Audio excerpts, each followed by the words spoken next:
बिस्मिल्लाहिर्रहमानिर्रहीम। अस्सलाम वालेकुम। ये है बहुत ही मज़ेदार क्रिस्पी फ्रेंच फ्राइज़ और बहुत ही जल्दी तैयार होने वाली फ्रेंच फ्राइज़ है। इसके लिए आपको ज़रूरी नहीं कि 2-3 दफ़ा आप आलू को वॉश करें या फिर 2-3 दफ़ा इसे तलें। तो बहुत ही आसान तरीके से हम इसे बना लेंगे। तो चलें रेसिपी की तरफ। यहाँ फ्रेंच फ्राइज़ के लिए हमने जो आलू लिए हैं उन्हें अच्छी तरह धोकर साफ़ कर लिया। अब हमें इसे छीलना है। छीलें इसे और छिलके जो हैं बारीक उतारें। तमाम आलू को हमें इसी तरह अच्छी तरह साफ से छील लेना है। यहाँ हमने फ्रिज में रखे हुए आलू लिए हैं थोड़े ठंडे, इससे जो फ्रेंच फ्राइज़ हैं बहुत ही क्रिस्पी बनते हैं। तो हमें एक आलू लेना है और उसको लंबाई की तरफ से आधे इंच के स्लाइसेस काट लेने हैं। तो एक आलू से हमने 4 से 5 स्लाइसेस काट लिए। अब हर स्लाइस लें और लंबाई में इस तरह इसको चिप्स की शक्ल में काट लें। तमाम आलूओं के हमें चिप्स काट लेने हैं। अब इस चिप्स को हम डालेंगे एक प्याले में।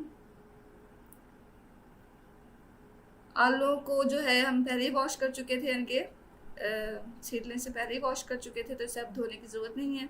इसमें डालें आप हस्बे ज़ायक़ा नमक और 2 से 3 टेबल स्पून के बराबर डालें इसमें कॉर्नफ्लावर। कॉर्नफ्लावर इतना डालें कि तमाम जो आलू के चिप्स हैं कॉर्नफ्लावर से अच्छी तरह कवर हो जाएं। प्याले पे रखें एक प्लेट और अच्छी तरह प्याले को हिलाएं। इससे क्या होगा कि कॉर्नफ्लावर हर चिप्स पे अच्छी तरह लग जाएगा।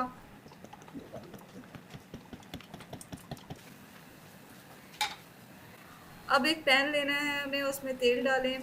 तेल को हमने किया है मीडियम टू हाई फ्लेम पर गरम। जब तेल गरम हो गया तो इसमें हम डाल देंगे चिप्स। फ्लेम को शुरू से आखिर तक मीडियम टू हाई रखना है, बहुत ज़्यादा हाई ना रखें, इससे क्या होगा कि चिप्स जल सकते हैं।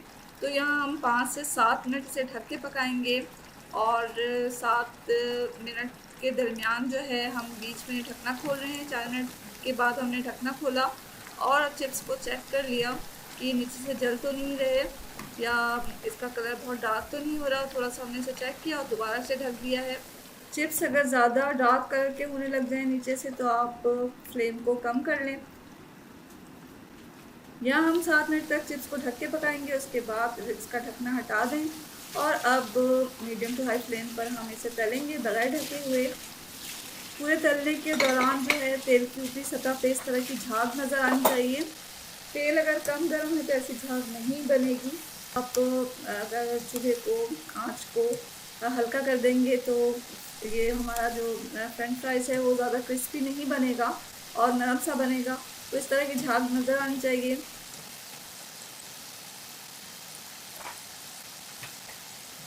अच्छी तरह हम मीडियम टू हाई फ्लेम पर ढकना खोल कर इसे तलते रहेंगे यहाँ तक कि इसका कलर जो है वो गोल्डन हो जाए।